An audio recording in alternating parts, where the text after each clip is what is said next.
Okay, this video corresponds to what's currently section 1.1 of the textbook on arguments. And as we saw from the introductory lecture, an argument is an episode of reasoning. Okay, so logic concerns reasoning, and we're going to describe episodes of reasoning as an argument. So in more detail, an argument is it's a verbal or written or propositional representation of an episode of reasoning. And reasoning, remember, is determining what follows from some facts or assumptions, right? So reasoning involves some initial facts and assumptions, and it also involves the thing that may follow from those facts and assumptions. So if you put these two things together, we have an argument, which is a set of statements, right? These are written propositional things, such that one of those sentences or statements represents the new piece of information, the conclusion, and the rest, which we will call premises, are representing the information that you start out with. Okay, so a piece of reasoning has these two parts. There's the information you're starting with, the information that might follow from those. We will represent those as statements that represent the premises, which is the beginning information, the information you're starting with, and another one, the conclusion, that is representing the piece of information that may follow from those. So, for example, here's the pizza argument that I talked about in the introductory lecture. The argument again, either the pizza is a cheese pizza or it's pepperoni. This pizza is not pepperoni, therefore this pizza is a cheese pizza. And this was that piece of reasoning that the girl at LAX went through when there were the two pizza boxes in front of her. Now keep in mind that she didn't say any of these sentences out loud, and she may not have even thought of these sentences explicitly in her head. She just, looked at the first pizza, closed it, grabbed the second box, sat back down. Okay, all of this was kind of an internal psychological process. And what we're doing here is we are trying to represent that internal, maybe subconscious psychological process with statements, with a written or verbal expression of statements that capture that piece of reasoning. Okay, so this is an argument. And you'll see that there's several features of this. First off, all of the statements are numbered, 1, 2, and 3. There's always going to be one conclusion, but there could be any number of premises. I'll get to that. And we're always going to put the conclusion last and the premises first. So 1 and 2 are the premises. This is the information that was started with, that the girl had to begin with. And the conclusion is the thing that followed from those. Okay. Next, notice this line. We're going to sort of separate the premises from the conclusion with this line. And further, we're going to mark off the conclusion with this triple dot. So this is the first piece of notation. We're going to get a lot of notation. And this is the first piece. This triple dot means therefore, and it kind of marks off the conclusion of an argument. Now, there's always going to be exactly one conclusion to any argument, but there can be any number of premises. There could be 2, there could be 10, there could be 1. We will see examples in chapter 4 where there's 0 premises, which is kind of a weird case, but basically there can be any number of premises. Now, arguments come in a number of varieties, and the biggest division that's relevant to what we'll be looking at is between, on the one hand, what we will call deductive arguments. And a deductive argument is one where the premises are taken to provide complete watertight support for the conclusion. Okay, now the taken to is important, right? Because it may not be a good deductive argument. In fact, maybe even though it's taken to provide watertight support, it really doesn't. but it's still deductive, even if it's a bad deductive argument, right? So long as someone takes it that it provides watertight support, it's deductive, okay? That contrasts with an inductive argument, which is one where the premises are taken to provide probable support, probable but not watertight support.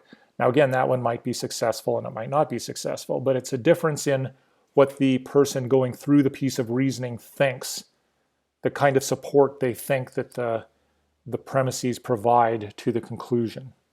And we'll have examples of this. So here's an example of a deductive argument. Two premises, they are: one, if I file my taxes, I will get a refund. Premise two, I will file my taxes. Okay, conclusion, therefore I will get a refund. Now that's a good a good deductive argument. Well, first off, it's deductive. Why? Because I take it that this follows with 100% certainty from these. If these are true, then this has to be true. So when I'm going through that piece of reasoning, that's what I take the kind of inference to be. It's one that establishes 100% certainty for the conclusion if the premises are true. This is also deductive. Someone would go through this piece of reasoning thinking that it establishes the conclusion with certainty, that the premises provide watertight support. If my plants were watered, the hose would be moved. The hose was moved, therefore my plants were watered. Now in this case, even if someone takes it that the premises provide watertight support for the conclusion, they would be wrong in this case. Because of course someone might move the hose without watering the plants.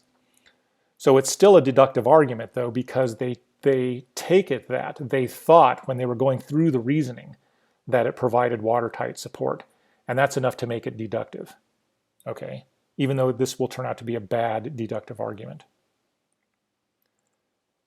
Now let's look at some inductive arguments. South Park has always been on Wednesday at 10 p.m. It is now Wednesday at 10 p.m. Therefore, South Park is probably on now. Now, if I'm going through that piece of reasoning, I might realize that those premises, or I might think that those premises do not provide watertight support for the conclusion. I know that shows sometimes get canceled. Sometimes there's emergency broadcasts that come through that preempt shows. Sometimes schedules change. So even when I'm going through this piece of reasoning, I might not think that the premises provide watertight support for the conclusion. I just think that they provide pretty probable support for the conclusion. It's a good bet. Okay, that's enough to make it an inductive argument. Here's another example. The last time I watched South Park, the first commercial was for Old Navy. Therefore, the first commercial on tonight's episode of South Park will probably be for Old Navy. Again, I might take it that that provides probable support for the conclusion. I might be wrong, because maybe there's just different, right? Maybe in general, they just change commercials all the time, right? So in fact, if someone knew that premise one was true, maybe it doesn't even provide probable support for premise two. But as long as I think it provides probable support, then it's an inductive argument. Okay? So the difference between deductive and inductive arguments isn't a matter of how good the arguments are. Okay? Either one can be good and either one can be bad. Okay? The difference is how good does the person making it, or not how good do they think it is, rather, does the person engaging in that particular piece of reasoning think it provides complete watertight support, or do they think it provides probable support? That's the difference. Now, for any argument, and this applies to both deductive and inductive arguments, there's two different measures that we can apply to an argument to see how good it is, so to speak. Okay, good isn't really the right word, but we're going to get better words now. That's what I'm getting at.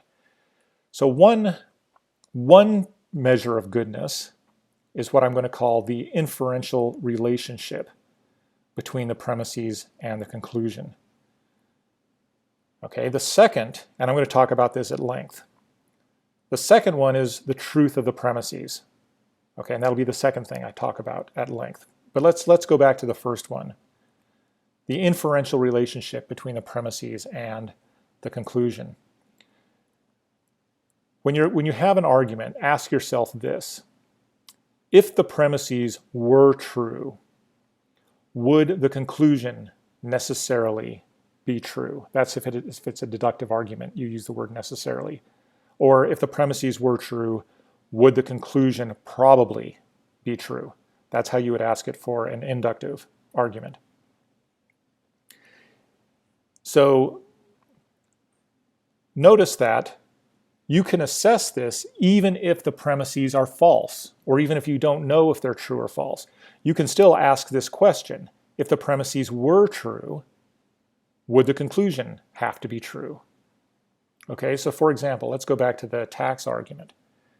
If I file my taxes, I will get a refund. I will file my taxes, therefore I will get a refund. Notice that if you're watching this video, you don't know if these premises are true or not. You don't know if I'm going to file my taxes. You don't know if it's true or not, whether if I file my taxes, I'll get a refund. Maybe I'm going to owe money. Okay, so you don't know anything about my tax situation, but you don't have to, okay, because you can assess this question. You can ask yourself, if those premises were true, would the conclusion have to be true? And you can see, or hopefully you can see, that the answer is yes.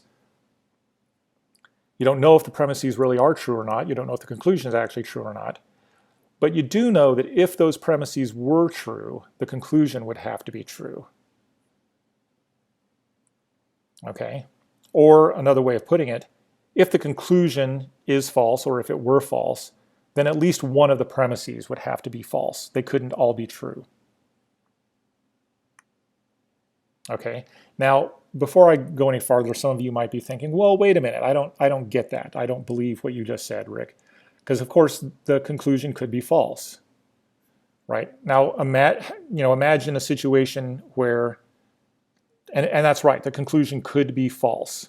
Right? So for instance, maybe there's a legal lien on my income, right? So that I file my taxes, but I don't get a refund because the refund automatically goes to somebody I owe money to or something like that legally.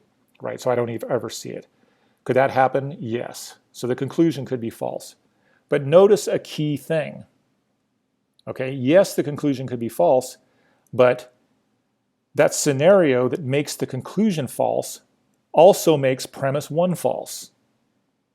Okay, so in the scenario that we envisioned that made the conclusion false, right, the one with the lien on my income, in that scenario, premise 1 is also false, right? But that's okay. What the definition of validity is if the premises were true, the conclusion would have to be true. All we imagined here is a scenario where, yeah, the conclusion's false, but also one of the premises is false, in fact, in this scenario. Okay? What the definition of validity is that there's a combination you can't have. These can't both be true while this one is false. Yeah, you can make this one false, but in doing it, you're also going to have to make at least one of these false if you want to go that way, right? So what valid means is if the premises are true or were true, all of them, the conclusion must be true. Or, equivalently, the conclusion can be false, but only if one or more of the premises is also false. Okay? So with that in mind, hopefully now you can look at this argument. You can see, yeah, if these premises are true, the conclusion has to be true. The conclusion could be false, but only if one or both of the premises are also false at the same time. Now compare it to this one. Okay, if my plants were watered, the hose would be moved. The hose was moved, therefore my plants were watered. Well, you can easily imagine a scenario where these are both true, but that one's false. Okay? For instance, someone just moved my hose but didn't water the plants, right? So premise 1 could still be true, right? Because maybe you need to move the hose to water the plants. So premise 1, if my plants were watered, the hose would be moved. That's true. And the hose was moved. That's true. But the conclusion is still false. My plants were not watered. So even though that's a deductive argument. Someone might have thought that it provides watertight support. In this case, that inferential relationship doesn't hold. Okay, it's possible for the premises to be true, but the conclusion false. Okay, so where does this leave us? It leaves us here. If we're dealing with a deductive argument, if that has a good inferential relationship, we're going to call that valid. Okay, and that inferential relationship is the one we assess with that question. If the premises were true, would the conclusion have to be true? If the answer is yes, then that deductive argument is valid. Okay, now to put this in the form of a definition, we can say an argument, a deductive argument, is valid if that IFF, that's not a typo, that means if and only if. It's a way of expressing definitions. So here's the definition of a valid deductive argument. If all of the premises of the argument were true, the conclusion would have to be true. Or equivalently, you could say if the conclusion were false, one or more of the premises would have to be false.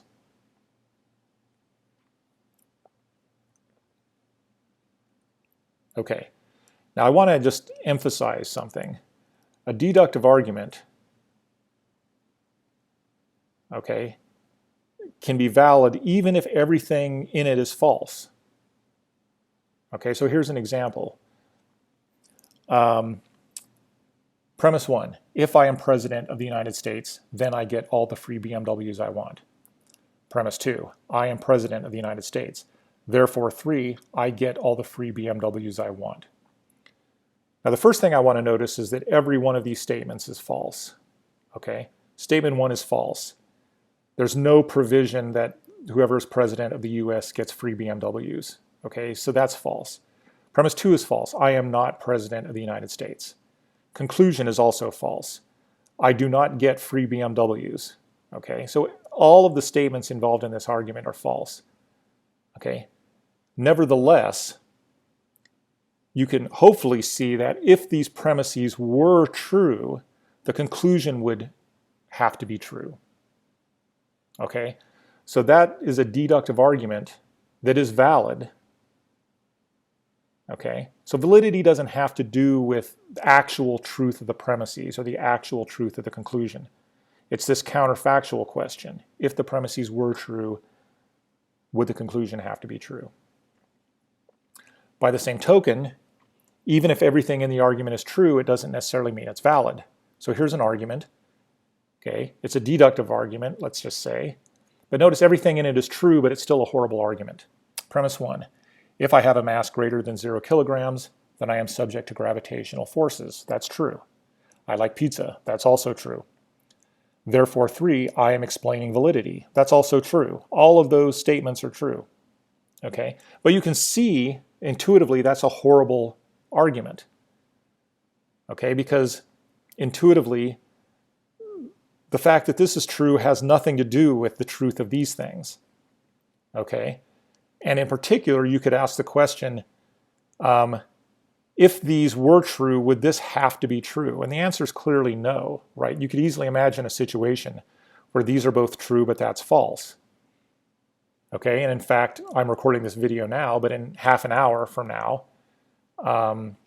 these will be true and this is going to be false. I'm not going to be explaining validity in half an hour, but I'm still going to be, I'm still going to like pizza and premise one will still be true. Okay. Now let's look at inductive arguments. The same thing holds for inductive arguments. Okay, this inferential relationship between premises and conclusion. South Park has always been on Wednesday at 10 p.m. It's now Wednesday at 10 p.m. Therefore, South Park is probably on now. Now, in this argument, there's a good inferential relationship between the premises and conclusion, because if those premises were true, the conclusion would probably be true. Now, don't worry about what probably means. Does it mean 99%? Does it mean 51%? We're not going to worry about that in this class. We're just going to go with an intuitive sense of, is it a good bet? Okay. If you engage in this reasoning, would you be, doing well? Okay. That's our intuitive. That'll be good enough for us.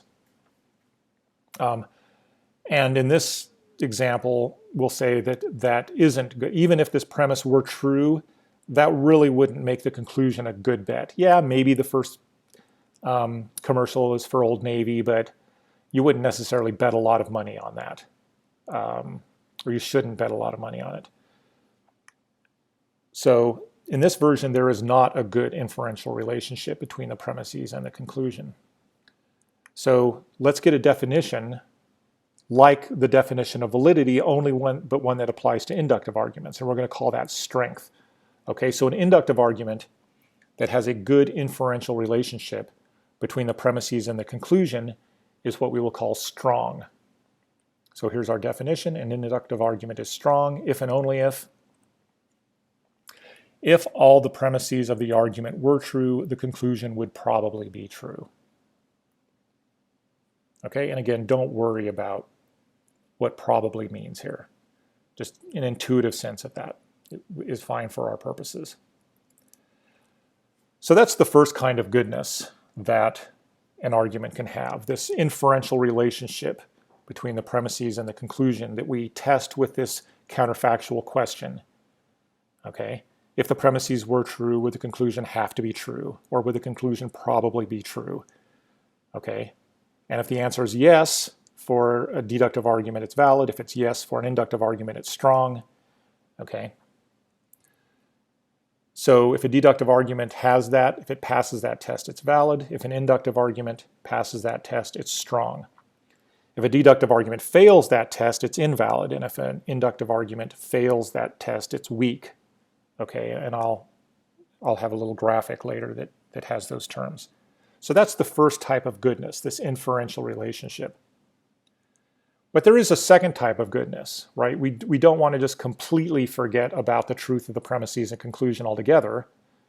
Okay, we want to forget about them for purposes of validity and strength, but we don't want to forget about them altogether. So that's why we have this second measure of goodness, which just is the truth of the premises. Are the premises in fact all true? So compare these two arguments, right? The first one we've already seen, it's the BMW argument. If I'm president of the US, I get all the free BMWs I want. I am president of the US, therefore I get all the free BMWs I want. We saw that's valid. If the premises were true, the conclusion would have to be true, even though everything's false. The premises are in fact false and the conclusion's false. Compare this to the second argument. If I'm over 21, I can legally drink beer at the pub. I am over 21, therefore I can legally drink beer at the pub. Okay, now notice both of these are valid, meaning that in both cases, if the premises were true, the conclusion would have to be true. Okay, but there's a difference in the second form of goodness, right? And that's what I want to get to, which is why this one is better than this one in a certain sense, right? It's this second measure. The second measure has to do with the truth of the premises. So let's talk about deductive first. If a deductive argument is valid, okay, so we assess that already, but then we're going to now assess this second type of goodness. Are the premises all true? If it's valid and has all true premises, we're going to call it sound. Okay, so let's go back to these two arguments. Even though both of these are valid, only the second one is sound, because the second one, all the premises are true. And the first one, they're not. Okay, so these are both valid arguments, but only the second one is also sound in addition to valid. Okay, so to recap with deductive arguments, if a deductive argument is valid, which it may not be, some of them are invalid, but if it is valid and also has all true premises, it's sound. With a deductive argument, if that argument is strong, now it may not be, there are weak inductive arguments, but if an inductive argument is strong and it has all true premises, then it's cogent. Okay, so to summarize that, here's arguments, and there's going to be two major categories, deductive and inductive. Okay, and remember the difference here is the person who's going through that piece of reasoning, do they think that the premises provide watertight support, or do they think the premises provide probable support? That's the difference between these two. For deductive arguments, they are valid if in fact the premises do provide watertight support. Okay, meaning if the premises were true, the conclusion would have to be true. If they don't actually provide watertight support, so it's deductive, but it actually fails the first test, then it's invalid. For inductive arguments, if it passes the first test, right, if the premises do provide watertight, or I'm not, sorry, not watertight, if the premises do provide probable support for the conclusion, okay, if the premises were true, the conclusion would probably be true, then it's strong. If it's inductive but it fails that test, then it's weak, okay? Even if the premises were true, the conclusion still isn't necessarily a good bet. That's weak. Okay, so that's the two types of argument and the first test, whether they pass or fail the first test. Now let's move on to the second test. Are the premises true? Well, if a deductive argument is valid and all of the premises are true, it's sound. And for an inductive argument, if it's strong and all of the premises true, then it's cogent. Okay. Now you might wonder, well, what about an invalid argument that has true premises? Or what about a weak argument that has true premises? We don't have names for those. And the reason is that once you know an argument's invalid, it really doesn't matter if it passes the second test. Okay, it's just a bad argument. So you don't, we could come up with a word for that if we wanted to, but there wouldn't be a point. So no, we don't have a word for it, but don't sweat it. We don't need a word for it. Okay, now this is a lot. There's a lot going on here, but here's the good news. Our focus for the first 4 chapters is just right here. We're only going to be dealing with deductive arguments, and we're only going to be concerned about whether they pass the first test. We're not going to be concerned with the second, with soundness. Okay, because that test is really just finding out whether certain statements are true or false, right? Do I like pizza? We don't want to run a seminar or a class on whether or not I like pizza, okay? So we don't really care which facts are actually true or false. We're concerned with the reasoning end of it, which is validity, okay? In chapters 5 and 6, we're going to be sort of moving our focus over to this side, over to inductive arguments and strength, okay? So, to recap, validity, good reasoning, as I said, is often a function of the formal features of an argument. Okay? So here's the pizza argument again, which has this form, either x or y, not y, therefore x. A different argument could have that same form, right? Either the rabbit ran down the left trail or it ran down the right trail. It didn't run down the right trail, therefore it ran down the left trail. Same form, different content. We're going to focus on these forms, okay? So the first thing we're going to do is develop a means to determine an argument's form. If you have an argument that's expressed in English or some other natural language, but we're going to use English, how do we determine the form of that argument? Okay, then and that's going to be chapter 1. Once we determine an argument's form, we're going to come up with tools that will let us determine if that is a valid form. Is any argument that has that form going to be valid or invalid? And that's going to be our focus in chapters 2, 3, and 4. Okay, so this is chapter 1, and this is chapters 2, 3, and 4. Okay, and that is it for this video.